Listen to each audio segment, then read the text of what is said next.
अकबर, बीरबल और नदी किनारे छोड़ी गई मिट्टी की मूर्ति। रात के ढलते हुए रंग में भीतरी सादगी की खुशबू थी। आगरा के किनारे बहती नर्मदा नदी के पार एक छोटा सा गांव था। नाम था वीरूपुर। गांव के घर मिट्टी की दीवारों, ऊंचे नीम के पेड़ों और गोल गोल खेतों से घिरे थे। सुबह से शाम तक गांव में एक ही रस था, लोगों के काम, बाजार की आवाज और बच्चों की हंसी। पर उस गांव के किनारे एक जगह थी जहां हवाएं कुछ अलग सन्नाटा लेकर आती। नदी की एक छोटी घाटी जिसको गांव वाले पुराना किनारा कहते थे। वहां कई साल पहले किसी ने मिट्टी की मूर्तियां बनाई थी और समय के साथ उनका कुछ हिस्सा टूटकर नदी के पास आ गया। गांव के बुजुर्ग कहते थे कि वो जगह किसी पुराने वक्त की याद रखती है। अकबर जहाद की दरबार की तरह तो बड़ा नहीं था, पर उसकी बुद्धि और नीति में समंदर जितनी गहराई थी। बीरबल, जिसके तेज दिमाग और सूझबूझ के किस्से पूरे शहर में मशहूर थे, अकबर के दरबार में सबसे ज्यादा भरोसेमंद और चतुर सेवक माना जाता था। दोनों की दोस्ती और मजाक एक दूसरे के बिना अधूरी थी। अकबर को किसी नई बात की जिज्ञासा लगी तो बीरबल के पास सलाह व युक्ति लेकर जाता, और बीरबल अक्सर ऐसी बातें लेकर आता जो सुनने में सरल और करने में कठिन होती, पर वही बात दरबार में अकबर की मुश्किलें हल कर देती। एक दिन अक्सर की तरह अकबर ने बेतहाशा कुछ समय नदी के पास व्यतीत करने का मन बनाया। दरबार से कुछ दूर हटकर वो सादा पहनकर नदी के किनारे आने लगा। साथ में बीरबल भी था। दोनों बिना किसी औपचारिकता के गांव वालों की तरह चल रहे थे। नदी के पास पहुंचकर उन्होंने देखा कि पुराने किनारे पर कुछ लोग इकट्ठा हुए हैं और बीच में एक नई सी चीज दिखाई दे रही थी। मिट्टी की एक छोटी मूर्ति, आधी गीली आधी सूखी और किसी औरत की तरह का आकार लिए नदी किनारे पड़ी थी। मूर्ति की आंखें बंद थी, चेहरा शांत था, पर उसके चारों ओर जो हल्की सी रोशनी थी वो अजीब सी थी, मानो किसी ने उसे वहां जानबूझ कर रखा हो या फिर वो स्वयं किसी कारणवश वहां आकर टूट कर रह गई हो। अकबर और बीरबल भीड़ में गए। गांव वाले चुप थे। कुछ लोग अपनी आंखें टिकाए बाकी बातें याद कर रहे थे। एक किसान, जिसका नाम हैरान था, वकील सा गंभीर चेहरा लिए बोल उठा, साहब, ये मूर्ति कल रात नहीं थी। आज सुबह बच्चों ने नदी किनारे खेलते हुए देखा और हम सबको बुला लिया। किसी बूढ़ी औरत ने हाथ जोड़कर कहा, यहां पर पहले भी कई बार अजीब चीजें मिली हैं, पर यह मूर्ति कुछ अलग लगती है, मानो इसमें कोई कहानी हो। बीरबल ने मूर्ति को ध्यान से देखा। मिट्टी का काम बहुत नाजुक था। चेहरे की रेखाएं सरल, आंखों की गुरुत्वाकर्षक बनावट और सिर के ऊपर कुछ हल्की सी रेखाएं थी, जैसे किसी ने उसे जल्दबाजी में बनाया और फिर छोड़ दिया। पर बीरबल को कुछ और भी दिखाई दिया। मूर्ति के बदन के पास एक छोटा सा निशान था, चिन्ह जैसा, जो सिर्फ तब दिखाई देता था जब सूरज का प्रकाश उस पर ठीक से पड़ता। वो निशान किसी पत्र के अक्षर जैसा भी लग रहा था और किसी संकेत की तरह भी। बीरबल ने उस निशान को इतना ध्यान से देखा कि गांव के कुछ लोग आश्चर्य से उसे देखने लगे। अकबर ने पूछा, ये किसने बनाया होगा? क्या गांव में कोई कुम्हार नहीं जो आज इतनी नजाकत से मूर्ति बना दे? किसी ने कहा, कुम्हार तो है, पर इतना सूक्ष्म काम किसी ने नहीं किया, और यदि कोई यहां से ही बनाकर लाया तो फिर नदी पर इतनी सन्नाटा कैसे रहा? कोई नहीं बताता। गांव में ये बात फैल गई कि मूर्ति से जुड़ी कुछ रहस्य है। अकबर ने गांव वालों से कहा, इसे उठाकर शहर लाया जाए, मैं खुद इसकी जांच करूंगा। पर बीरबल ने थोड़ी रोकते हुए कहा, महाराज, बाहर के लोग इस तरह के काम को लेकर बहक सकते हैं। चलिए पहले पता करते हैं कि मूर्ति कब आई और किसने देखा। अकबर ने मुस्कुराकर कहा, ठीक है बीरबल, जैसे तुम कहो। और उन्होंने गांव वालों से पूछताछ शुरू कर दी। पहला आदमी जो मूर्ति को सबसे पहले देखता था, एक निश्चल सा बच्चा, नाम था छोटेलाल। उसने बताया, मैं और मेरे दोस्त नदी किनारे खेल रहे थे। शाम को नहाने के बाद की ठंडी हवा में हमने देखा कि मिट्टी के पास कुछ पड़ा है। पहले तो सोचा पत्थर है, पर जब पास जाकर देखा तो वो औरत की तरह दिखी। उसकी आंखें बंद थी। हमने उसे छुआ भी ताकि देख सके कि असल में क्या है। फिर एक बुजुर्ग आए तो उन्होंने कहा कि हमें बड़े लोगों को बुलाना चाहिए।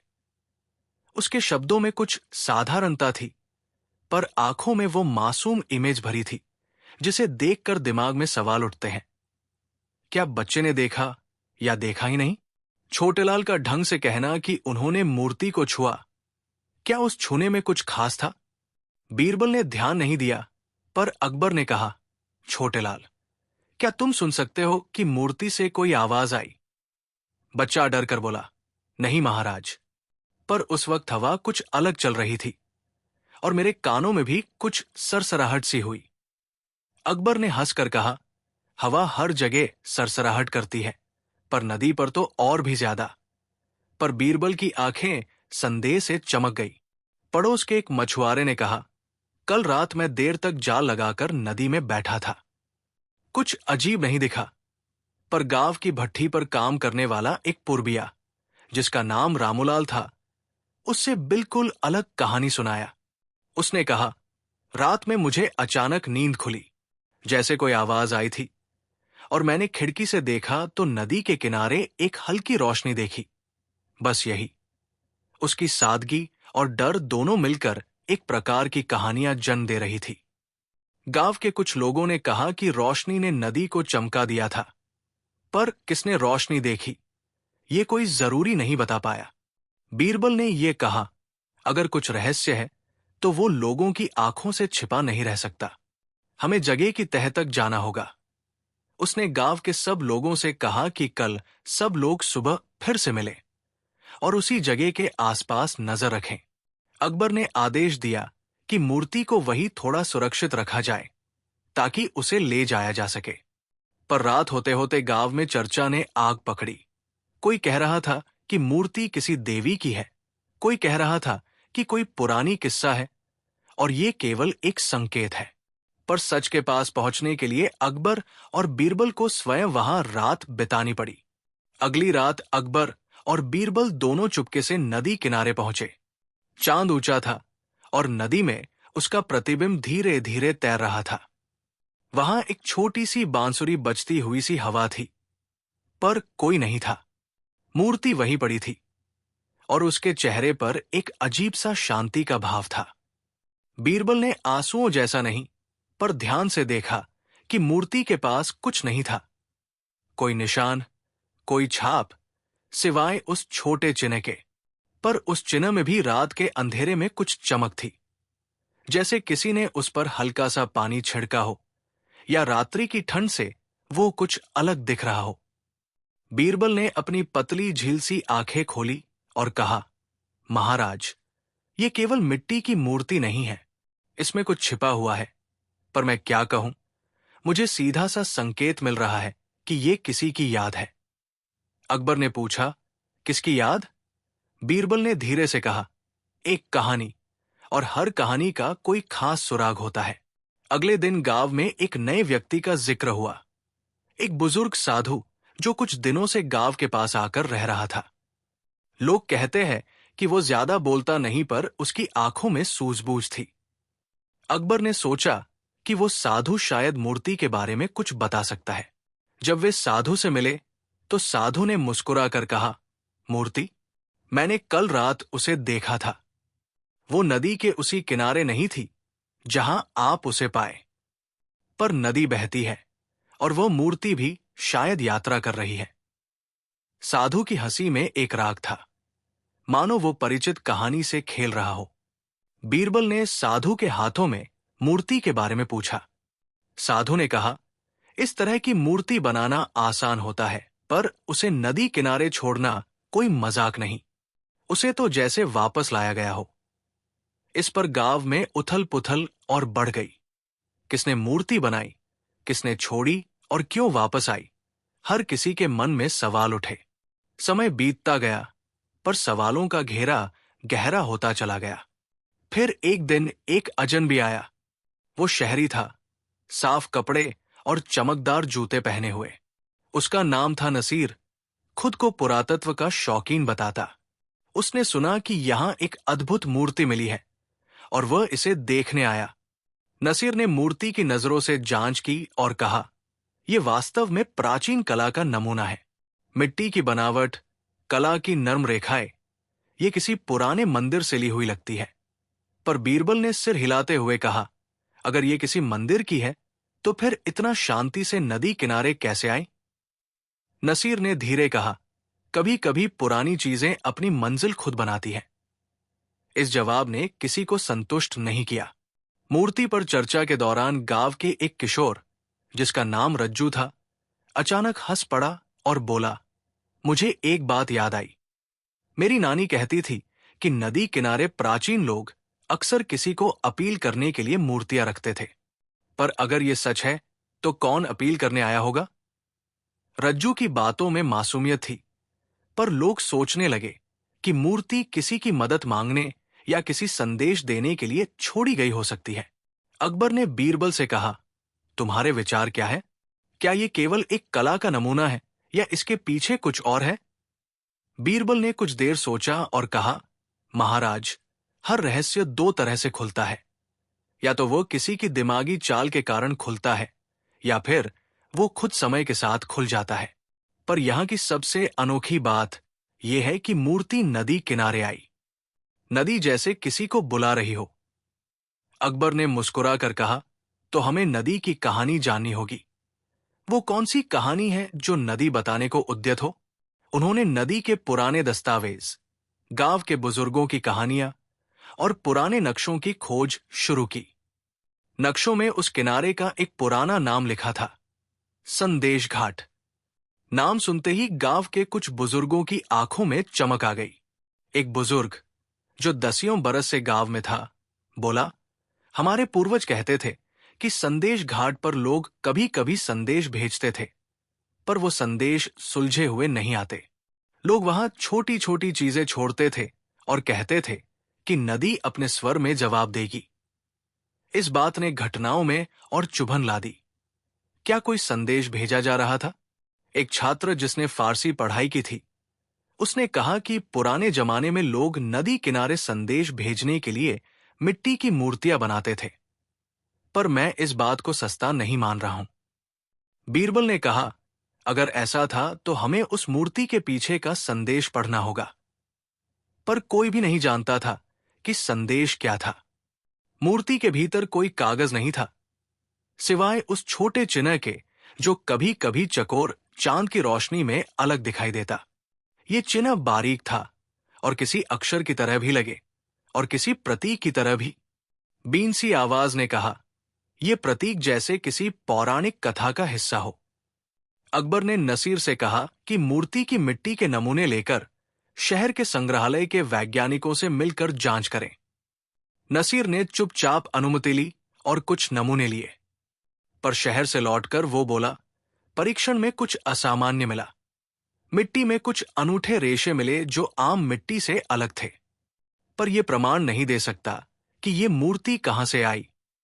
नसीर की बातों ने गांव वालों में बेचैनी ला दी, जैसे कोई सुराग बिल्कुल पास में हो पर छूने पर हाथ खाली रह जाए।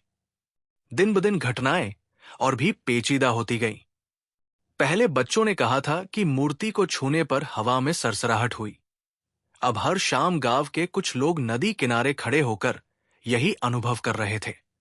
किसी को लगा कि हल्की सी आवाजें आती हैं। किसी ने कहा कि किसी ने दूर से किसी को पुकारा। इस प्रकार की बातें गांव में मिथक बन गई।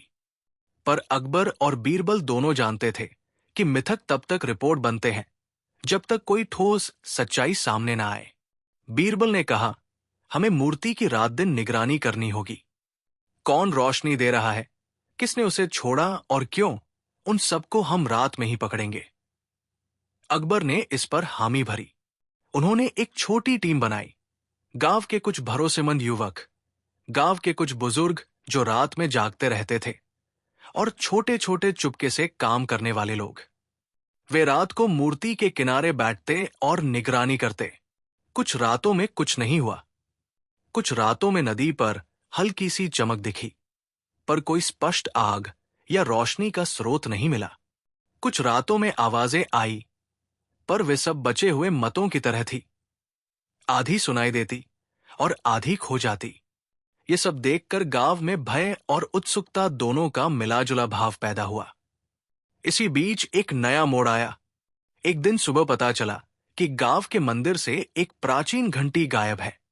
वो घंटी बहुत छोटी पर पुनीत मानी जाती थी। गांव वाले कहने लगे कि शायद मूर्ति और घंटी का कोई संबंध है। मंदिर की पुजारी ने कहा, हमने रात में सोचा नहीं था कि कोई इतनी निश्चयता से घंटी उठा लेगा। घंटी का अर्थ तो संदेश था, कोई आवाज थी जिसे हम सुनते थे।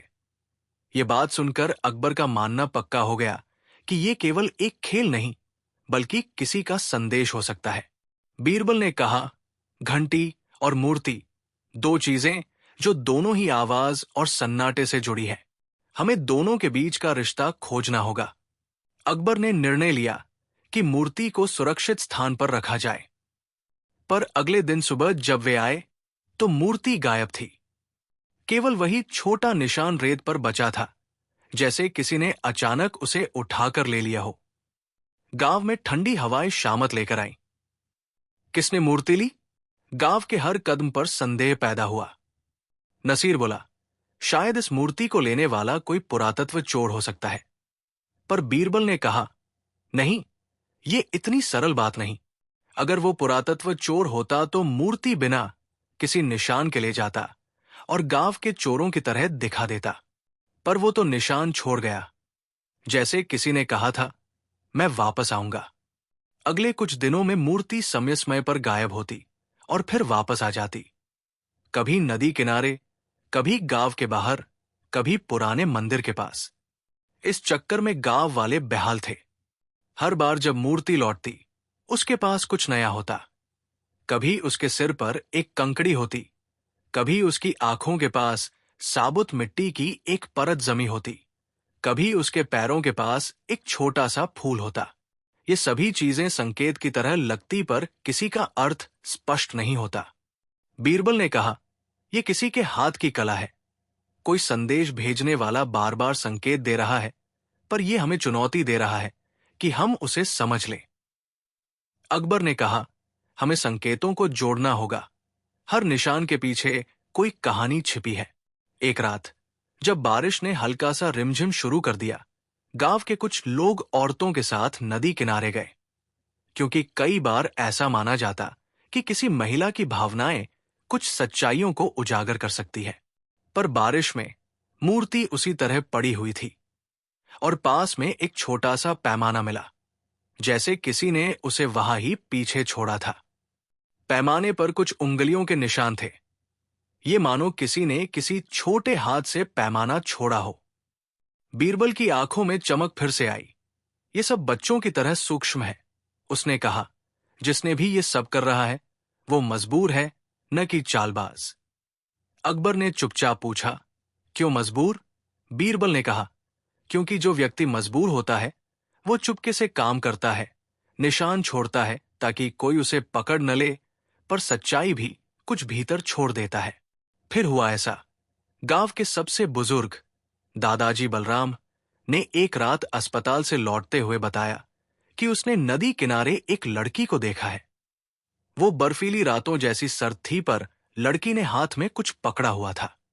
बलराम ने कहा, उस लड़की की चाल इतनी शांत थी कि मैंने सोचा कोई कल्पना देख रहा हूं। वो सीधी नदी के किनारे गई और मुस्कुराकर चली गई। मैंने उसे पुकारा, पर उसने हंसकर कहा, मैं वापस आऊंगी। बलराम का कहना था कि वो लड़की बहुत ही साधारण कपड़े पहने थी, पर उसकी आंखों में कोई दर्द दिखाई दे रहा था। ये सुनकर गांव में सन्नाटा छा गया।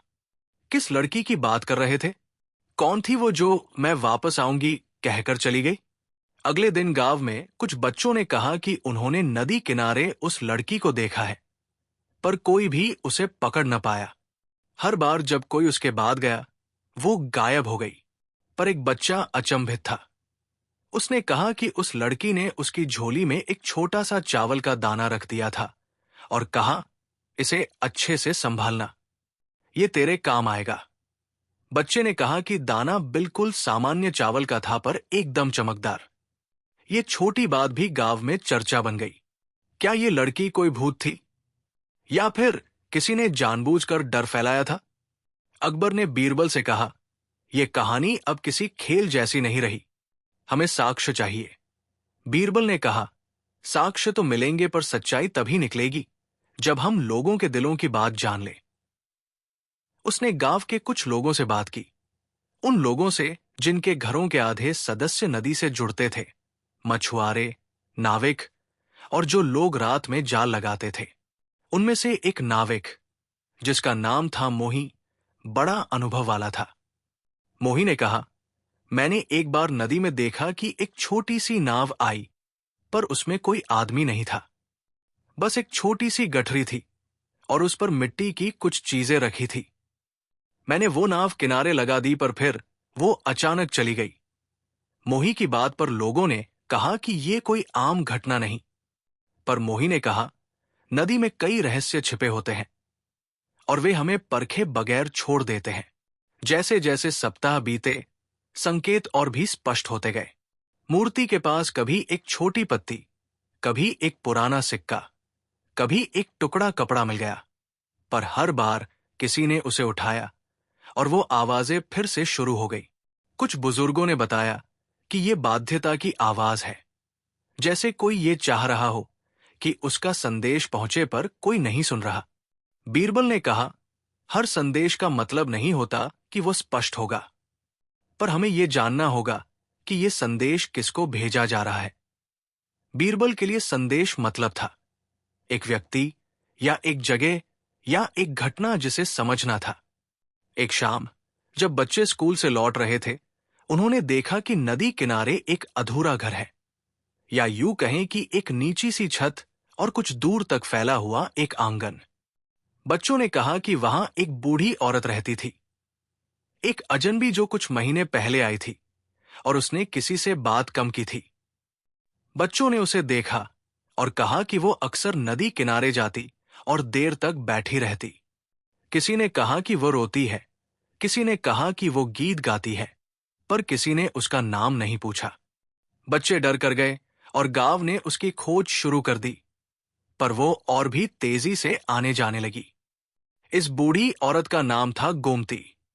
जब गांव ने उससे पूछा तो वो बोली, मैं यहां नया नहीं हूं, पहले भी आई थी पर तब कुछ के कारण चली गई थी।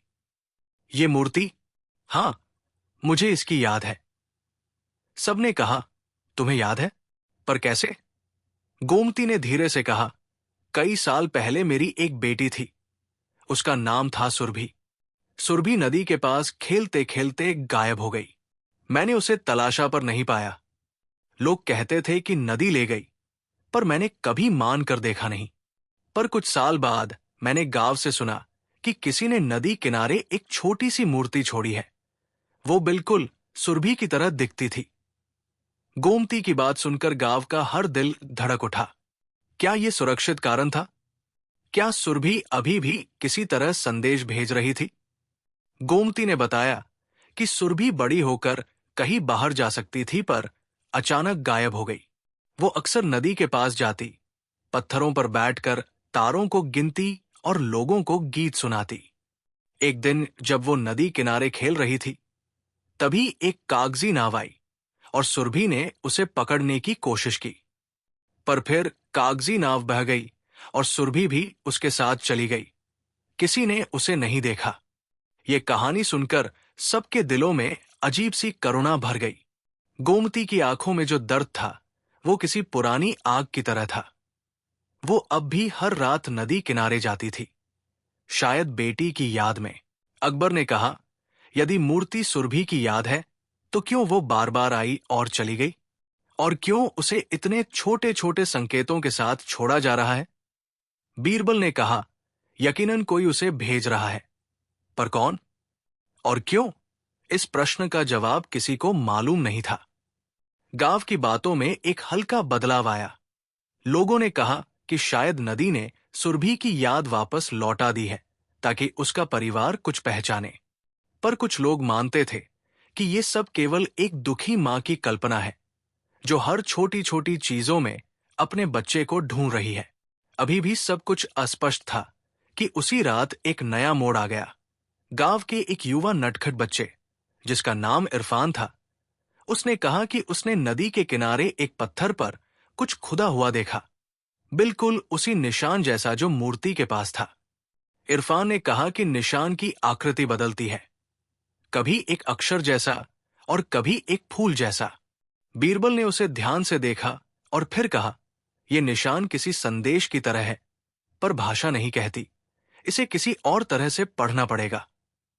बीरबल ने गांव वालों से कहा कि वे सब निशान की तरह मिली चीजों को नोट करें, हर बार जो भी मिलता उसे क्रम में रखें। और गांव ने ऐसा ही किया। हर संकेत, हर फूल, हर छोटा सा सिक्का, सबको एक जगह पर रखा गया। वे सब मिलाकर जैसे किसी बड़े पहेली की तरह लगने लगे। एक महीने गुजर गया और गांव का हर व्यक्ति उसमें उलझा हुआ था।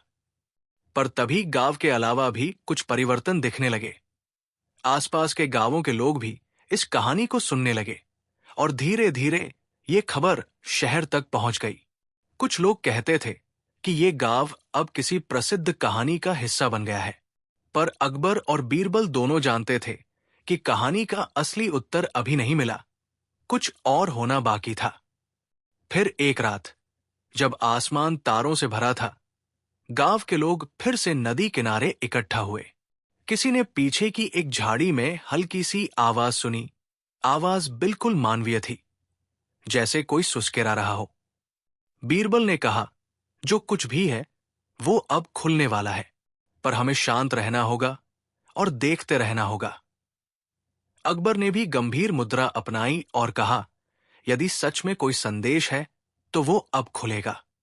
धीरे धीरे एक आकृति झाड़ी से निकली। पहले सिर्फ एक हाथ, फिर एक कंधा और फिर पूरा शरीर। वो कोई अजनबी नहीं थी, वही गोमती की बेटी की तरह लगती एक युवा स्त्री थी, पर उसकी आंखों में नदी की थकान थी। लोगों ने घबराकर पीछे हटना शुरू किया, पर अकबर और बीरबल दोनों स्थिर रहे। स्त्री ने किसी को देखा पर किसी से नहीं बोली। वो केवल मूर्ति की ओर चली और हाथ बढ़ाकर उसे उठाया। सभी की सांसें थम गई। वो स्त्री मूर्ति को पकड़कर बोली, मेरी ओर सोचो। मैं घर आ गई, पर उसके शब्द धुंधले थे, जैसे वो खुद किसी छोटी सी घुमाव में खो गई हो। वो स्त्री घर आकर मिली, पर वो देखने में जिंदा नहीं थी। उसकी आंखें खोई हुई सी थी। कुछ लोगों ने कहा कि वो भयभीत है, कुछ ने कहा कि उसको याद नहीं है कि वो कौन है। पर गोमती के आंसुओं ने जवाब दे दिया। वो चिल्लाई, सुरभि, मेरी बच्ची, और वो अपनी बेटी की ओर दौड़ी। पर जब गोमती ने उसे गले लगाया, स्त्री थोड़ी देर अचरज से देखती रही और फिर बोली, मां, मुझे यहां कुछ याद नहीं, पर मैं तुम तक लौट आई हूं। यही शब्द सुनते ही गांव में बस एक ही सवाल गूंज उठा, क्या वह सचमुच सुरभि थी या कोई और? उसकी आंखों में कुछ अनजान था, पर वो मूर्ति के पास आई और उससे बातें करने लगी। ये सब इतना रहस्यमय था कि हर कोई चुप रह गया। बीरबल ने धीरे से कहा, यदि वो सुरभि है तो क्यों याद नहीं है, और यदि वो कोई नहीं है तो वो क्या चाहती है? बीरबल ने स्त्री के हाथों में मूर्ति दिखाई और पूछा, जब तुमने मूर्ति को छुआ तो क्या तुम्हें किसी झलक ने घेरा? स्त्री कुछ देर चुप रही और फिर बोली, हंसी सी सीढ़ी, एक गीत और नदी का एक आवाज, पर कुछ भी साफ नहीं, बस एक एहसास कि मैं वापस लाई गई हूं। उसकी आंखों में फिर भी एक खालीपन था, मानो यादों की कोई किताब पन्नों के बिना हो। घटना गांव के सब लोगों के दिल में घाव छोड़ गई। कुछ लोगों ने कहा कि यह चमत्कार है, सुरभि वापस आ गई, पर कुछ ने कहा कि यह किसी और बात का संकेत है। बीरबल ने कहा, यह तो शुरुआत है, हमारी कहानी अभी पूरी नहीं हुई। मूर्ति आना जाना बंद करेगा नहीं। और सच कही, अगली सुबह जब सब जागे तो पाया कि मूर्ति फिर गायब थी। पर इस बार किसी ने देखा कि वो लड़की, जो अब गांव वालों को सुरभि लग रही थी, नदी के साथ चली गई थी। उसने गांव को एक छोटा सा चिराग दिया, एक टुकड़ा कपड़ा जिसे उसने अपनी बाह से बांधा था, और कहा, मां, मैं फिर आऊंगी जब समय होगा। ये कहते हुए वह चली गई। सब विराट चुप हो गए। किसी को समझ नहीं आ रहा था कि ये सब क्या संकेत दे रहा है। अब प्रश्न और ज्यादा गूढ़ हो गए। क्या मूर्ति सुरभि की आत्मा की आवाज थी? क्या वो कभी लौटेगी? या ये सब एक लंबी कहानी का पहला अध्याय था? गांव के बुजुर्गों ने कहा कि नदी का अपना नियम है। वो कुछ चीजों को लौटाती है, कुछ को घेर लेती है और कुछ को हमेशा के लिए छिपा देती है। पर जिस तरह से मूर्ति बार बार आकर जाती, उससे ये लगने लगा कि कोई चाहकर ये सब कर रहा है। कोई जिसे मजबूरी में संदेश पहुंचाने थे, पर वो रो रो कर निभा रहा था। अकबर और बीरबल ने मिलकर सोचा कि अब उन्हें मूर्ति के आखिरती निशानों की तलाश करनी होगी। हर चीज जिसे ये लड़की छोड़कर जाती थी, उसे वे सुरक्षित रखेंगे और क्रम से जोड़ेंगे। और उन्होंने आत्मसात कर लिया कि ये बात किसी बाहरी एजेंसी की नहीं, बल्कि एक निजी कहानी की है, एक मां की। पर प्रश्न यही रहा कि ये मां किससे बात कर रही थी? क्या वो खुद नदी से बात कर रही थी या किसी और से? पर समय के साथ हर संकेत एक एक करके खुलने लगे। कभी एक पत्र की किनारी मिली, कभी एक पुराने नाम के साथ सिक्का मिला, और धीरे धीरे गांव के लोगों ने उन सब का गणित मिलाकर एक संभावनाओं का जाल बनाया। कहानी यही खत्म नहीं हुई, बल्कि ये और भी गहराई लेती रहती है। हर बार जब किसी ने सोचा कि अब सब कुछ स्पष्ट हो गया, नदी ने कुछ नया सरप्राइज दे डाला। मूर्ति के साथ जुड़ी चीजें अगर मिल भी जाती, तो उनका अर्थ कबूलने में गांव पीछे रह जाता। और वही सबसे बड़ा रहस्य बना रहा। क्यों आती थी वो लड़की? क्यों मूर्ति बार बार नदी किनारे आती और गायब हो जाती? और सबसे बड़ी बात, क्या वो लड़की सचमुच सुरभि थी या किसी और की याद थी, जो नदी और मूर्ति के जरिए लोगों को कुछ बताना चाहती थी? समय का पहिया घूमता रहा, लोगों की आशाएं बढ़ती और घटती रहीं। पर एक बात साफ थी, ये कहानी खत्म नहीं हुई थी। मूर्ति के छोटे छोटे संकेत गांव के हर व्यक्ति की जिंदगी में रंग भरते गए, कभी सुकून की तरह, कभी उलझन की तरह। और अकबर व बीरबल की खोज भी उसी तरह जारी रही। वे दोनों जानते थे कि सच बहुत निकट है, पर उसे पकड़ने के लिए धीरज और सूझबूझ की और जरूरत थी। रातों में गोमती नदी किनारे बैठती और चुपचाप कहानियां सुनाती, पर कभी वह भी नहीं जान पाती कि उसकी बेटी की असली पहचान क्या है। गांव के बच्चे अब भी नदी किनारे खेलते और कहते कि मूर्ति फिर से आ जाएगी और कोई नई चीज छोड़ेगी। मगर आखिरकार सभी के मन में वही एक सवाल था, क्या ये सब एक संकेत है कि कुछ बड़ा होने वाला है? क्या नदी ने गोमती के लिए कुछ और भेजा होगा, या फिर ये सब एक चलती हुई कहानी की बस शुरुआती फुसफुसाहटी थी? किसी ने कहा कि नदी अपनी गति में सब कुछ संभाल लेती है, पर शायद कुछ चीजें हवाओं में फंस जाकर चिल्ला उठती है। ये कहानी एक खालीपन के साथ खुली रह गई, जैसे कोई कोशिश कर रहा था कुछ कहना, पर वक्त अभी उसकी बात सुनने लायक नहीं था। और शायद यही वजह थी कि नदी, मूर्ति और उस लड़की की कहानी अभी भी गांव में बहती रहती।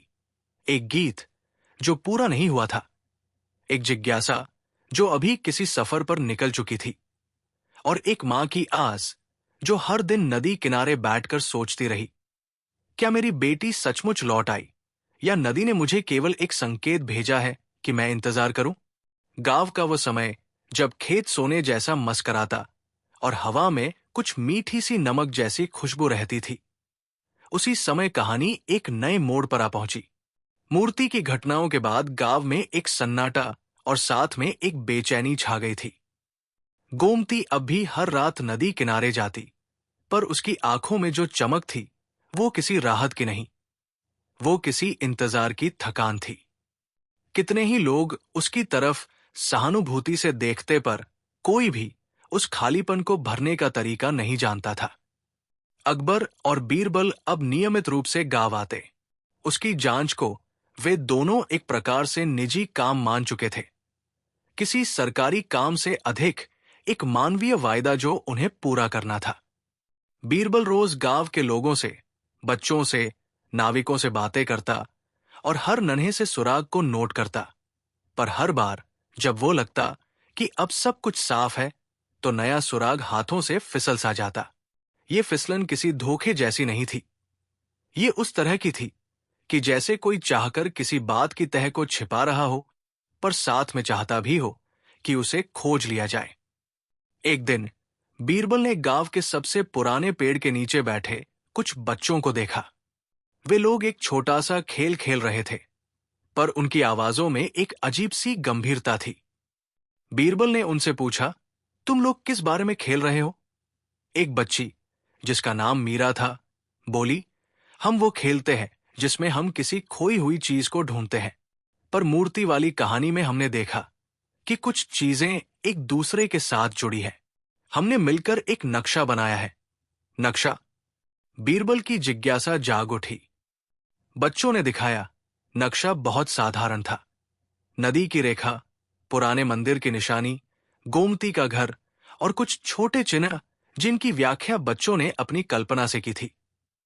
पर उन चिन्हों में कुछ ऐसा था जो बीरबल के अनुभवी दिमाग को खिंच कर ले गया।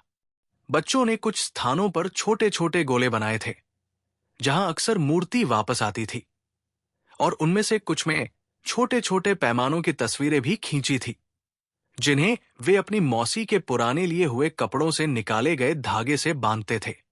ये कुछ बचपना था, पर उसी बचपने में एक ईमानदारी थी जो बड़े लोगों की नजरों से अक्सर छूट जाती है। बीरबल ने बच्चे से कहा, क्या तुम मुझे उन जगहों पर ले जा सकती हो? मीरा ने हंसकर कहा, हाँ, लेकिन रात को नहीं। मां कहती है कि रात के बाद अंदर का अंधेरा अलग होता है। पर बीरबल ने मुस्कुराकर कहा, हमें रात ही देखना होगा। बच्ची थोड़ी डर गई, पर फिर उसका साहस बढ़ा और उसने कहा, ठीक है, पर तुम्हें मुझे वादा करना होगा कि तुम बस देखोगे और किसी को डराओगे नहीं। बीरबल ने झट से वादा किया। बच्चे की मासूमियत और वादा देखकर बीरबल की आंखों में नरमी आ गई। उसे लगा कि इस मामले में बच्चों की सूक्ष्म दृष्टि ही अक्सर सच का रास्ता खोल देती है। अगले दिन शाम होते ही मीरा और उसके दो दोस्त और बीरबल अपने नक्शे के साथ उन जगहों की ओर निकले जिनका उल्लेख नक्शे में था। पहला स्थान था नदी की एक छोटी घास वाली उभरी भूमि जहां पिछले कई दिनों से मूर्ति पड़ी मिली थी। वहां पर उन्हें वही निशान मिले जो पहले मिल चुके थे, पर इस बार कुछ और था। जमीन पर सूखे हुए फूलों के टुकड़े और उनके बीच कुछ छोटी छोटी राख सी पड़ी थी, मानो किसी ने वहां कुछ जलाया हो और फिर उसे भुला दिया हो। बीरबल ने धीरे से कहा, यह संकेत है कि कोई वहां बैठकर कुछ कर रहा था। पर किसने? बच्चों ने बताया कि वे अक्सर शाम को खेलते हुए वहां कुछ बाहरी मिट्टी के टुकड़े देखते थे, पर कभी रात में अजीब धुंधलापन नहीं देखा। बीरबल ने उन फूलों की खुशबू सूंघी। वे गंगा दौलत की तरह नहीं थे। वे गांव के आम फूल थे, पर कुछ उनमें असाधारण था, जैसे वे अभी अभी ताजे थे पर फिर सूखे हुए थे। ये विरोधाभास बीरबल के दिमाग में कौतूहल पैदा कर गया। क्या कोई उन फूलों को वहां रखता और फिर ले लेता? और क्यों? दूसरा स्थान था पुराना कुना, जो गांव के बाहर था और अब सूख गया था, पर किनारे पर कुछ पुराने चिन्ह थे। वहां बीरबल ने पाया कि मिट्टी के कुछ टुकड़ों पर छोटे छोटे बच्चों के पैरों की तरह निशान थे, बिल्कुल वैसा जैसा किसी ने नंगे पैर चलकर छोड़ा हो। बच्चों ने कहा कि वे अक्सर रात में बंद कमरे के पास नंगे पैर के निशानों जैसी चीजें देखते थे। बीरबल ने एक हल्का सा सुराग पाया। निशानों के पास एक छोटी सी चिट्ठी के किनारे का टुकड़ा था, पर वो टुकड़ा बहुत पुराना लग रहा था और उस पर कुछ शब्द धुंधले से लिखे थे जिन्हें पढ़ पाना मुश्किल था। बीरबल ने उसे अपने पास रख लिया और कहा, हमें इसे गांव के किसी जो पढ़ सके उसे दिखाना होगा। यहां से वे तीसरे स्थान पर गए, वो जगह जहां समुद्रीपन जैसा कोई टीला था, पर वो केवल निकट स्थित एक छोटी सी रेत की ढाल थी। वहां पर एक छोटा सा लकड़ी का चिन्ह मिला। किसी ने एक टुकड़ा लकड़ी वहां गाड़ा था और उसमें कुछ खरोंचे थी। शायद किसी ने उन पर कुछ रिकॉर्ड किया था। ये सब कुछ साधारण सा लग रहा था, पर बीरबल के लिए यह साधारणता ही एक पहेली थी। वे सब वापस आए तो बीरबल ने उन छोटी छोटी चीजों को व्यवस्थित किया और रात में अपने कमरे में बैठकर उनका विश्लेषण करने लगा। बच्चों की बनाई नक्शा और वहां मिली चीजों को जोड़कर उसने देखा कि ये सभी चीजें किसी निश्चित दिशा की ओर इशारा कर रही थी, जैसे वे चीजें किसी रास्ते के चरण हों, जिन्हें किसी ने जानबूझकर पीछे छोड़ा था। बीरबल का मन कह रहा था कि ये सब किसी की योजना का हिस्सा है, पर किसका और क्यों इतनी कोमलता से? उनकी शैली हवा की तरह कोमल थी, कठोरता या हिंसा नहीं। यही बात बीरबल को सबसे ज्यादा परेशान कर रही थी। अगले कुछ दिनों में गांव में एक नया अतिथि आया। वो एक महिला थी, साधारण पर दृढ़ चाल वाली, हाथ में एक पुराना बैग लिए हुए। उसका नाम था जानकी। जानकी ने गांव आने के बाद सीधे गोमती के घर का रास्ता पकड़ा। लोग कहते थे कि जानकी को गोमती पुरानी जानती है, पर गोमती ने पहले तो उसके आने पर चुप्पी साध ली और फिर धीरे धीरे उसकी ओर वैसा ही स्नेह दिखाने लगी जैसा दो पुरानी सहेलियां कर सकती है। जानकी ने गांव के लोगों से बहुत बातें नहीं की, पर जब भी वो नदी किनारे जाती, वो किसी प्रकार की नियमितता से वहां कुछ छोड़कर जाती। एक छोटी सी लकड़ी की काठी, एक पाती, कभी एक कपड़ा। उसे देखकर बीरबल ने महसूस किया कि जानकी के कामों में वो वही ढांचा है जो मूर्ति के आसपास दिखा, चुपचाप कोई निशान रखना और किसी की प्रतीक्षा करना। पर क्या जानकी वही थी जिसने मूर्ति को बार बार छोड़ा और लिया? किसी को सीधा इंकार नहीं था, पर सांकेतिक तौर पर बहुत कुछ जुड़ता सा दिखा। एक रात जब गांव पर हल्की बारिश हो रही थी और हवा में मिट्टी की तीखी खुशबू थी, बीरबल और अकबर दोनों फिर नदी किनारे गए। मौसम की नमी ने हर चीज को मैलासा कर दिया था, पर मूर्ति के आसपास जो निशान थे वे उस नम में और स्पष्ट दिख रहे थे। बीरबल ने देखा कि मूर्ति के पास एक पत्थर रखा गया था जिस पर कुछ पुरानी लिपि सी नक्काशी थी, पर वो न तो प्राचीन थी और न ही आधुनिक। वो किसी बीच के समय की तरह थी, किसी ऐसी भाषा के अक्षर जो समय ने बदल दिए हों। बीरबल ने उसे छूते हुए कहा, यह नक्काशी किसी ने हाल ही में की है, पर यह भी किसी पुरानी याद को बार बार जगा रही है। अकबर ने अपनी हथेली जमीन पर रखकर कहा, हम उसे दूसरे शहर के विद्वानों के पास भेजेंगे। पर बीरबल ने माथा खींचते हुए कहा, मैं पहले इसे गांव के लोगों के बीच परखना चाहता हूं। किसी विद्वान के कागजों में यह सारी गर्माहट खो जाएगी। अकबर ने थोड़ी मुस्कुराहट के साथ कहा, ठीक है, तुम्हारी तरह ही करते हैं। और उन्होंने मूर्ति के पास की सारी चीजें गांव के विशाल पेड़ के नीचे जमा कर दी ताकि गांव के लोगों के बीच निरीक्षण हो सके। अगले दिन गांव में चर्चा हुई। कुछ लोगों ने कहा कि यह किसी समकालीन कलाकार का काम हो सकता है जो भावनाओं को व्यक्त करने के लिए इस प्रकार के संकेत छोड़ता है। कुछ ने कहा कि यह किसी खोई हुई आत्मा की पुकार है, पर एक बूढ़े पुजारी जो अक्सर ज्यादा बातें नहीं करता था ने कहा, यह सब मनुष्यों की कहानियां हैं। पर कभी कभी मनुष्य नदी की आत्मा को समझ नहीं पाते। नदी की अपनी चाल है, उसके शब्दों में कोई भय नहीं था, केवल एक समता थी। मानो वो जानता हो कि नदी कभी कुछ वापस करती है और कभी कुछ चुरा लेती है, पर उसका उद्देश्य क्या है ये मनुष्य समझ न पाए। यही बात गांव के मन को सहमित कर गई। बीच में एक घटना ने सबको चौंका दिया। एक दिन सुबह गांव के एक युवा, जिसका नाम काई था, बोला कि उसने जंगल के पास से कुछ चिपकाने वाली नक्काशी वाली कांच की एक छोटी शीशी खोजी है। उसमें कुछ सूखा हुआ पत्ते और एक 4 पंक्तियों का नोट था। नोट पर शब्द बहते बहते लिखे थे, जैसे कोई जल्दी में लिख रहा हो, पर हर शब्द का अर्थ गहरा हो। नोट की भाषा इतनी सीधी थी कि पढ़ते ही लोगों की सांसें रुके। तुम्हें जो भी मिल रहा है उसे इकट्ठा रखो, ये मेरी कहानी नहीं, ये उस आवाज की पुकार है जिसे मैंने खो दिया है। मैं लौटूंगी, पर तुम तैयार रहो। ये छोटा सा नोट और उसमें लिखी हुई अंतिम पंक्ति, मैं लौटूंगी, लोगों के दिलों में फिर से वही बेचैनी जगाने के लिए काफी थी। सबने सोचा कि यह किसी प्रकार का संकेत है, पर किसके लिए? और किसने ये शीशी छोड़ी? शीशी की कांच पर कुछ मिट्टी के निशान थे। वे किसी बाल की तरह पतले थे और सूखे हुए थे। काई ने कहा कि उसने शीशी को खोजा और गांव में लाया, क्योंकि उसे लगा कि ये उसी दिशा में इशारा कर रहा है जहां मूर्ति के साथ चक्कर चलता है। बीरबल ने शीशी को उठाया, उस सूखे पत्तों को ध्यान से देखा और उसकी आंखों में फिर से कुछ चमक लौटी, पर यह चमक उत्साह की नहीं, चिंता की थी। पत्तों के बीच एक और चीज मिली, एक छोटा सा टुकड़ा धागा जो हाथ से बुना हुआ था और उसमें कुछ रंग बचे हुए थे। बीरबल ने उसे अपनी अंगुलियों में घुमाया और कहा, यह हाथों का धागा है, किसी ने अपने हाथ से इसे बुना होगा। उसकी आवाज शांत थी पर शब्दों में सख्ती थी। यह सख्ती इसलिए थी कि बीरबल को अब यह लगता था कि जो भी इस सब का केंद्र है वो कोई मनुष्य है।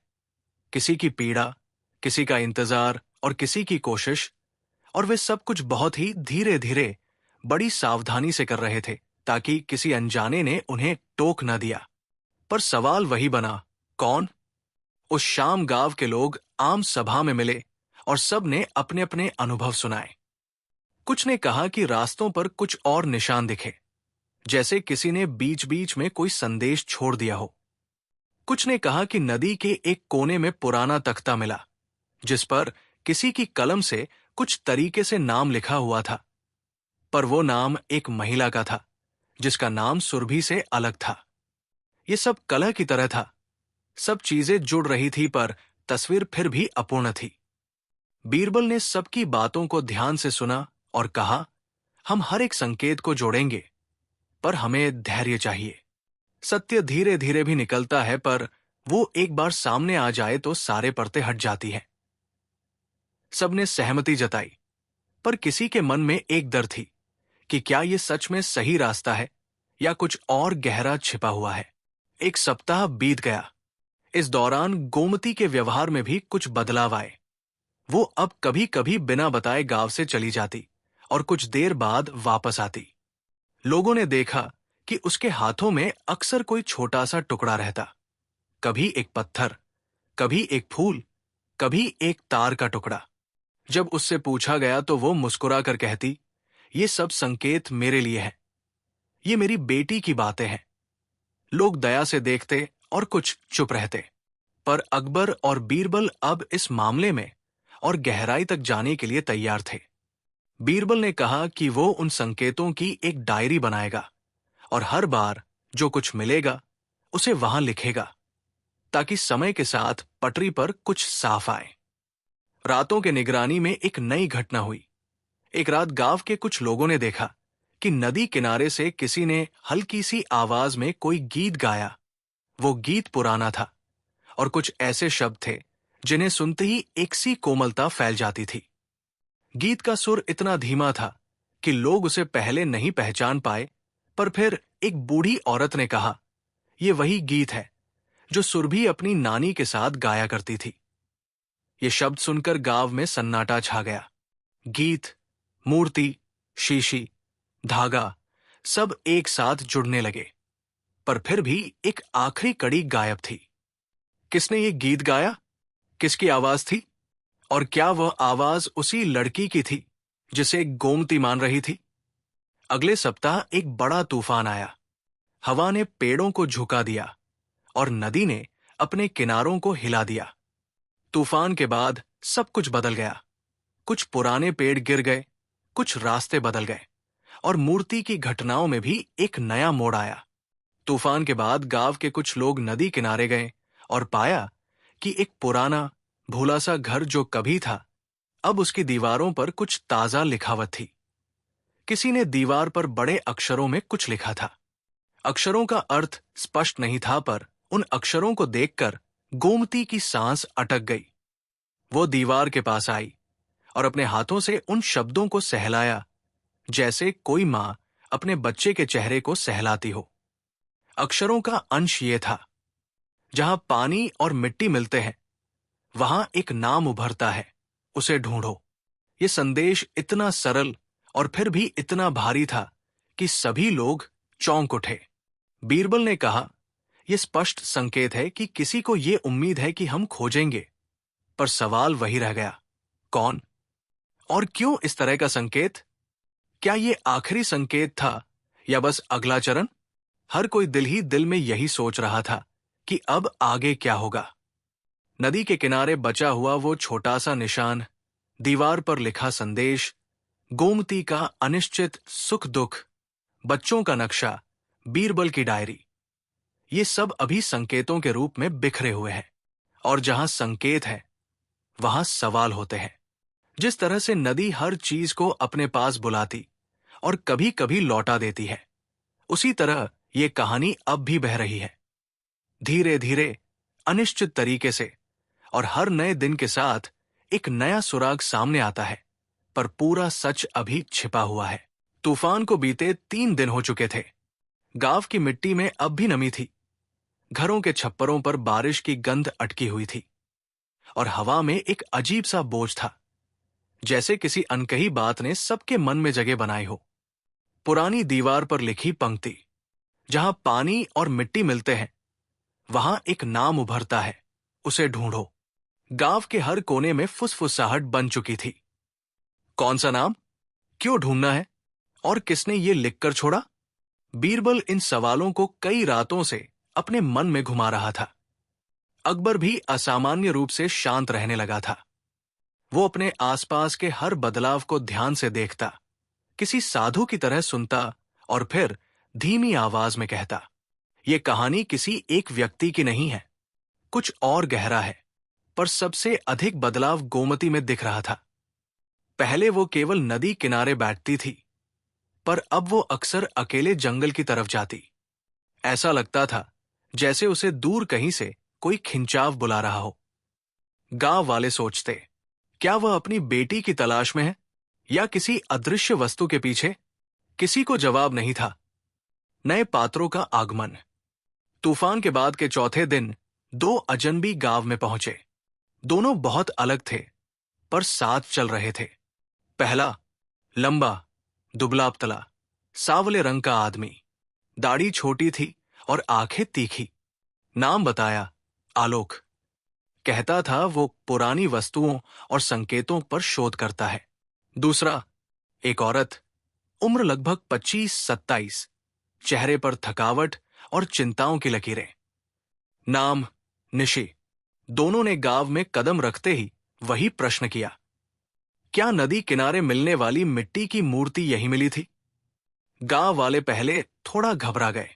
ये मामला अब तक गांव की सीमा में था। अचानक बाहरी लोग आने लगे थे। बीरबल को इस आगमन में अस्वाभाविकता दिखी।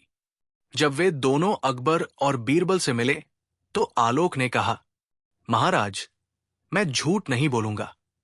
जिन संकेतों की आप जांच कर रहे हैं, मैं भी लंबे समय से उनका पीछा कर रहा हूं। अकबर थोड़ा चौकन्ना होकर बोला, कौन से संकेत? आलोक ने धीरे से कहा, छोड़ी गई छोटी चीजें, अधूरी पंक्तियां, जलते हुए फूल, मिट्टी पर छोटे छोटे निशान। ये केवल इत्तेफाक नहीं, किसी व्यक्ति की आदत है जो सालों से यही तरीका इस्तेमाल कर रहा है। बीरबल ने बात काटी, और तुम्हें अचानक यही आना था? इस पर आलोक ने कहा, क्योंकि करीब 2 महीनों से मैं एक ऐसी लड़की को खोज रहा हूं जो बिल्कुल उन्हीं संकेतों को छोड़ती है, और मुझे लगता है वो शायद यहां आई थी। गोमती की सांस रुक सी गई। सुरभि? क्या कोई और भी उसे ढूंढ रहा था? निशी अब तक चुप थी। उसने पहली बार बोलते हुए पूछा, क्या तुम लोगों ने किसी दिन रात में किसी लड़की की आवाज सुनी है? बहुत धीमी, जैसे कोई खो गया हो। गांव वालों ने एक दूसरे को देखा। ये बात सच थी, पर कोई भी भरोसे से नहीं कह सकता था। निशी की आंखें डरी हुई थी। यदि वही थी, वो धीरे धीरे बोली, तो इसका मतलब वो किसी से छिप रही है। पुराने घर का रहस्य, जिस दीवार पर संदेश लिखा था, वो गांव के बिल्कुल किनारे खड़े एक पुराने घर की थी। एक ऐसा घर जिसे लोग कई सालों से खाली समझते थे। तूफान के बाद जब वो दीवार दिखाई दी, तो ऐसा लग रहा था जैसे किसी ने रात भर मेहनत से उस पर लिखा हो। अकबर, बीरबल, आलोक और कुछ गांव वाले मिलकर उस पुराने घर में गए। घर अंदर से बिल्कुल खाली था। न फर्नीचर, न बर्तन, न किसी के रहने के निशान। पर एक चीज मिली, कमरे की मिट्टी पर बहुत हल्के पैरों के निशान, जैसे कोई बेहद धीमे कदमों से चलता हो। बीरबल ने घुटनों के बल झुककर निशान छाने और बोला, ये किसी बच्चे के लगते हैं या बहुत हल्की चाल वाले व्यक्ति के। आलोक ने सिर हिलाया। निशी ने दबे स्वर में कहा, उसकी चाल बिल्कुल ऐसी ही थी, धीमे धीमे, मानो हर कदम सोचकर रख रही हो। अकबर ने पूछा, तुम जिसे ढूंढ रही हो वो कौन है? निशी कुछ पल चुप रही, फिर बोली, मेरी छोटी बहन आर्या। वो भी अचानक गायब हो गई थी और फिर संकेत छोड़ने लगी। हर जगह हम जहां भी गए वहां मिट्टी की एक छोटी आकृति मिलती थी, जो बिल्कुल वही आकार धारण करती थी जो यहां की मूर्ति में दिखा। यह सुनकर बीरबल का तनिक अनुमान पुख्ता हुआ। यह केवल सुरभि की कहानी नहीं थी, किसी और का अध्याय भी इससे जुड़ रहा था। नदी किनारे नई खोज। अगले दिन सुबह नदी पर अजीब बात हुई। नदी का पानी कम था और किनारे से 2 हाथ दूर की मिट्टी में एक गोल आकार की चौड़ी लकीर बनी थी, जैसे किसी ने एक जगह कोई गोल वस्तु रखी हो और फिर उठा ली हो। चौड़ी लकीर के बिल्कुल बीच में एक छोटी सी लकड़ी की पट्टी रखी थी, बिल्कुल वही आकार जो पहले रेत पर मिले चिन्ह जैसी थी। पट्टी पर 5 शब्द लिखे थे, समय अब पास आ रहा है। गांव वालों की धड़कन तेज हो गई। गोमती रोने लगी। वो बुदबुदाई, ये सुरभि की लिखावट है। वो छोटे छोटे टेढ़े अक्षर ऐसे ही बनाती थी। निशी ने पट्टी पकड़कर कहा, ये आर्या भी लिख सकती है। उसके हाथ कांपते रहते थे जब वो जल्दी में लिखती। दोनों औरतें अचानक एक दूसरे को देखने लगी, जैसे दोनों को पहली बार एहसास हुआ हो कि शायद उनके खोए हुए किसी तरह जुड़े थे। अकबर ने देखा कि बीरबल अब शांत नहीं था। उसकी आंखों में वो चमक थी जो केवल तब आती थी जब कोई चीज उसकी समझ में आता आता कहीं छूट जाती। बीरबल ने कहा, किसी एक की लिखावट नहीं है, ये आदत है। ऐसी लिखावट 2 लोग तभी करते हैं जब दोनों को एक ही व्यक्ति ने सिखाया हो। निशी दंग रह गई। गोमती कांपते हुए बोली, क्या सुरभि और आर्या एक दूसरे को जानती थी? सवाल भारी था और जवाब किसी के पास नहीं। जंगल के भीतर छिपी झोपड़ी। रात को गांव के एक चरवाहे ने बताया कि उसने जंगल में एक जगह धुआं उठते देखा है, जैसे कोई खाना पका रहा हो। सब लोग चौंके। जंगल घना था और तूफान के बाद पेड़ों की टूटी शाखाओं ने राह और भी मुश्किल कर दी थी। पर बीरबल ने कहा, अगर धुआं उठा है तो वहां कोई है। अकबर ने तुरंत आदेश दिया, चलते हैं, अभी चलते हैं। आलोक, निशी, गोमती भी साथ हो लिए। कुछ गांव वालों ने मशालें उठाई। जंगल की राह अंधेरी थी। सूखे पत्तों की आवाज इतनी गहरी लग रही थी मानो कोई हर कदम गिन रहा हो। करीब आधा घंटा चलने के बाद उन्हें एक छोटी सी झोपड़ी दिखाई दी, लताओं से ढकी। दरवाजा आधा टूटा हुआ और अंदर से हल्की सी रोशनी सामान्य दीपक की आ रही थी। सबके कदम रुक गए, जैसे सबकी सांसें एक बिंदु पर टिक गई हों। बीरबल ने धीमे स्वर में कहा, कोई अंदर है। अकबर ने झोपड़ी के पास जाकर आहिस्ता दरवाजा खटखटाया। अंदर कुछ खड़खड़ाहट हुई। फिर एक आवाज, बहुत धीमी, बहुत थकी हुई। कौन है? ये आवाज सुनकर गोमती वहीं बैठ गई, जैसे उसके शरीर से जान निकल गई हो। निशी के हाथ कांपने लगे। अकबर ने शांत स्वर में कहा, हम तुम्हारी खोज में आए हैं, दरवाजा खोलो। कुछ सेकंड, फिर ताला खुला। दरवाजा धीरे से हटा। अंदर एक लड़की खड़ी थी, बहुत दुबली, बाल बिखरे हुए, चेहरे पर थकान और आंखों में गहरी परेशानी। वो न सुरभि जैसी थी, न आर्या जैसी, पर फिर भी उसमें कुछ ऐसा था जिसने सबको एकदम शांत कर दिया। उसके हाथ में एक छोटी मिट्टी की मूर्ति थी, बिल्कुल वही आकृति जो नदी पर मिलती थी। लड़की ने सबको देखा और बोली, तुम लोग आखिर आ ही गए। उसकी आवाज स्याही जैसी भारी थी, स्पष्ट पर छिपी हुई। निशी ने कांपते हुए पूछा, क्या तुम आर्य हो? लड़की उसकी ओर देखती रही, कुछ बोली नहीं। गोमती ने रूंधे स्वर में कहा, क्या तुम मेरी सुरभि हो? लड़की आंखें नीची कर ली। कुछ पल बाद बोली, अगर मैं कह दूं कि मैं इनमें से कोई हूं तो क्या तुम मान लोगे? बीरबल आगे बढ़ा, धीमे स्वर में पूछा, तुम कौन हो? लड़की मुस्कुराई, एक बहुत ही अजीब अर्थपूर्ण मुस्कान, और बोली, वह जिसे तुम सब ढूंढ रहे हो। पर मैं यहां अकेली नहीं हूं। सबके चेहरे एक साथ सख्त हो गए। अकबर ने पूछा, और कौन है यहां? लड़की ने साइड में इशारा किया। झोपड़ी के कोने में एक छोटा सा गड्ढा था, उस पर कपड़ा पड़ा था। लड़की ने कपड़ा हटाया। गड्ढे के तले एक और मिट्टी की मूर्ति रखी थी, पर यह पहली बार था जब मूर्ति पूरी थी, टूटी फूटी नहीं। मूर्ति के चेहरे पर दोनों आंखें बहुत साफ बनी थी और उनमें एक गहरी उदासी थी। लड़की ने कहा, यह मूर्ति उस व्यक्ति की है जो मुझे यहां छोड़ कर गया था। बीरबल ने पूछा, कौन? लड़की ने फुसफुसाते हुए कहा, वो जिसका नाम इस कहानी से अभी गायब है। सब अवाक रह गए। लड़की ने कहा, तूफान से पहले उसने मुझसे कहा था कि 3 लोग उसकी तलाश में आएंगे, एक अपनी खोई बेटी के लिए, एक अपनी खोई बहन के लिए और एक सच्चाई के लिए। सबके दिल जैसे एक साथ थम गए। वो 3 लोग कौन थे? गोमती, निशी, बीरबल? लड़की ने फिर कहा, उसने कहा था कि जब ये तीनों एक जगह मिलेंगे तभी कहानी आगे बढ़ेगी।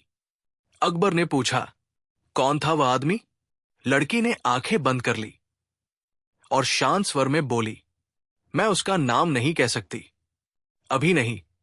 वो चाहता था कि कुछ बातें समय पर खुद खुलें। बीरबल पूछने ही वाला था कि अचानक लड़की कांपने लगी। उसने बाहर की ओर देखा, जंगल की तरफ, फिर बोली, वो आ गया। सभी लोग सिहर उठे। कौन? अकबर ने बाहर देखा। अंधेरा, पेड़ों की सरसराहट, कुछ नहीं। लड़की ने मिट्टी की मूर्ति उठाई और बोली, आज रात मैं यहां नहीं रह सकती। अगर मैं रुकी तो वह चीज जो मेरा पीछा कर रही है वो तुम सबको भी ले डूबेगी। निशी चिल्लाई, आर्या, रुक जाओ। गोमती भी रोते हुए बोल उठी, सुरभि, कम से कम एक बार मुझे देखो। पर लड़की बहुत तेजी से बाहर भागी। सभी उसके पीछे दौड़े, पर जंगल की अंधेरी राहों में वो कुछ ही पलों में गायब हो गई। पीछे सिर्फ एक चीज मिली, मिट्टी में पड़ी एक गीली चिट्ठी। उस पर लिखा था, अगले संकेत के मिलने तक कुछ भी मत पूछना। लड़की फिर नहीं मिली, न उसके कदमों के निशान, न कोई नई मूर्ति, न कोई चिन्ह। पर जंगल के अंदर एक जगह मिट्टी उल्टी पलटी मिली, जैसे किसी ने वहां हाल ही में खड़े होकर कुछ देर रुककर फिर अचानक चला गया हो। गोमती और निशी अब दोनों हर शाम नदी किनारे बैठती हैं। दोनों कभी बोलती नहीं, पर दोनों जानती है कि उनके भीतर जो खालीपन है वो किसी न किसी तरह जुड़ा हुआ है। आलोक गांव में ही रुक गया। उसे लगता है कि लड़की जल्द लौटेगी। अकबर ने बीरबल से कहा, यह मामला अब बिल्कुल वैसा नहीं रहा जैसा हम सोच रहे थे। बीरबल ने उत्तर दिया, मुझे पता है महाराज, अब कहानी किसी एक व्यक्ति की नहीं, किसी एक गांव की नहीं, कुछ और बड़ा है। और रात के सन्नाटे में कहीं दूर एक लड़की की धीमी आवाज सुनाई दी, जैसे वो हवा से कह रही हो, मैं वापस आऊंगी जब समय होगा। जंगल में भागी वो लड़की कई दिनों तक नहीं मिली। गांव वाले, अकबर, बीरबल, आलोक, निशी और गोमती सब उसे ढूंढते रहे, पर हर खोज एक नई उलझन बनकर सामने आती। लेकिन फिर एक शाम, नदी के बिल्कुल शांत पड़ चुके किनारे पर एक घटना ने सबकी जिंदगी हमेशा के लिए बदल दी। उस दिन नदी का पानी असामान्य रूप से शांत था। न कोई लहर, न हवा, न कोई आवाज। अचानक बच्चों ने देखा कि किनारे पर दो मूर्तियां रखी हैं। पहली वही लड़की की जैसी आकृति जो बार बार मिलती थी। दूसरी मूर्ति नई थी, पर उसका चेहरा किसी वयस्क पुरुष जैसा था। दोनों मूर्तियों के बीच एक कागज रखा हुआ था। बीरबल ने कागज उठाया। उस पर लिखा था, अब सत्य को और छिपाया नहीं जा सकता। जो कुछ हुआ वो मैं लिखकर छोड़ रही हूं, और ये मेरी अंतिम चिट्ठी है। अकबर ने कागज बीरबल से लेकर जोर से पढ़ना शुरू किया। लिखावट उसी लड़की की थी जो जंगल में उनसे मिली थी। चिट्ठी आगे कहती थी, मेरा नाम न सुरभि है, न आर्या। मैं उनका साया हूं, उन दोनों तक पहुंचाने वाला आखिरी पुल। सबके चेहरे सूख गए। चिट्ठी आगे कहती थी, सालों पहले एक आदमी था। नाम था यतीन। वो मूर्तियां बनाता था। मिट्टी से वो इंसान का चेहरा गढ़ लेता था, पर हर चेहरे में कोई अधूरी बात छिपी होती थी। बीरबल का दिल धड़क उठा। यतीन, ये नाम पहली बार सामने आया था, पर आगे लिखा था, यतीन को एक बीमारी थी। वो किसी से जुड़े बिना जीवित नहीं रह पाता था। जो भी उससे मिलता वो उस व्यक्ति को अपने पास रोकना चाहता, मजबूरी में या प्यार में। कह नहीं पाती। सब समझने लगे कि क्या होने वाला है। चिट्ठी आगे बोली, सुरभि और आर्या दोनों एक ही समय यतीन के पास पहुंची थी। वो उन्हें अपने पास रखना चाहता था, लेकिन वे भाग निकली। भागते समय दोनों लड़कियां नदी में गिर गई। गोमती की चीख निकल गई। निशी जमीन पर बैठ गई। अकबर चुपचाप आंखें बंद किए खड़े रहे। बीरबल ने चिट्ठी पकड़ी, पर उसके हाथ कांप रहे थे। चिट्ठी आगे कहती थी, दोनों की जान चली गई थी। यतीन ने उन्हें नहीं मारा, पर वो जिम्मेदार था। गांव वालों के डर से उसने उनकी अंतिम यादें मिट्टी में बदल दी। दो मूर्तियों के रूप में अब सब कुछ स्पष्ट होता जा रहा था। चिट्ठी अभी खत्म नहीं हुई थी। उसमें लिखा था, मैं कौन हूं, और नीचे लिखा था, मैं उन दोनों की आखिरी सांस से बनी एक छाया हूं। उनकी चाहत, उनका दर्द, उनकी अधूरी पुकार, सब मेरे भीतर है। गांव वाले सहम गए। अकबर और बीरबल समझ नहीं पा रहे थे कि यह बात कैसे संभव है, पर चिट्ठी आगे जो कहती है उसने सब शक खत्म कर दिया। मैं इंसान नहीं हूं, पर इंसान की बची हुई एक भावना हूं।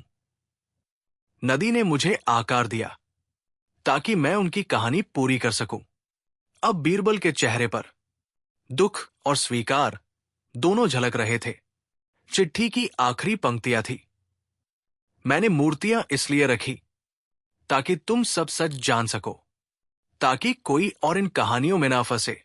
आज रात के बाद मैं हमेशा के लिए मिट जाऊंगी। सुरभि की मां, उसकी अंतिम याद को अपने दिल में रखना, पर उसके लौटने की उम्मीद छोड़ दो। निशी, आर्या अब किसी तकलीफ में नहीं है। वो वर्षों पहले मर चुका है। उसकी आखिरी मूर्ति वही है जो तुम आज उसके नाम से पहचानोगे। चिट्ठी खत्म हो गई। सन्नाटा ऐसा था मानो दुनिया की सारी आवाजें गायब हो गई हों। अकबर ने धीरे से कहा, ये अंत है। बीरबल ने कहा, हां महाराज, ये अंत ही है। अब कुछ भी बाकी नहीं। उसी रात नदी का पानी धीरे धीरे बढ़ने लगा। पहली बार गांव वालों ने देखा कि दोनों मूर्तियां पानी की ओर खींचने लगी, जैसे कोई उन्हें बुला रहा हो। सबकी आंखों के सामने पानी ने दोनों मूर्तियों को डुबा दिया, और उसी क्षण हवा में एक धीमी सी आवाज गूंजी, धन्यवाद। न आवाज दोबारा आई, न कोई छाया, न कोई संकेत। अगली सुबह नदी किनारे से सभी निशान मिट चुके थे। न कोई मूर्ति, न कोई गढ़ा, न कोई प्रतीक, न लड़की की कोई छाप।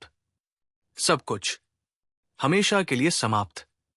गोमती ने उस दिन नदी को आखिरी बार देखा और घर चली गई, कभी वापस किनारे नहीं आई। निशी कुछ हफ्तों बाद गांव छोड़कर चली गई।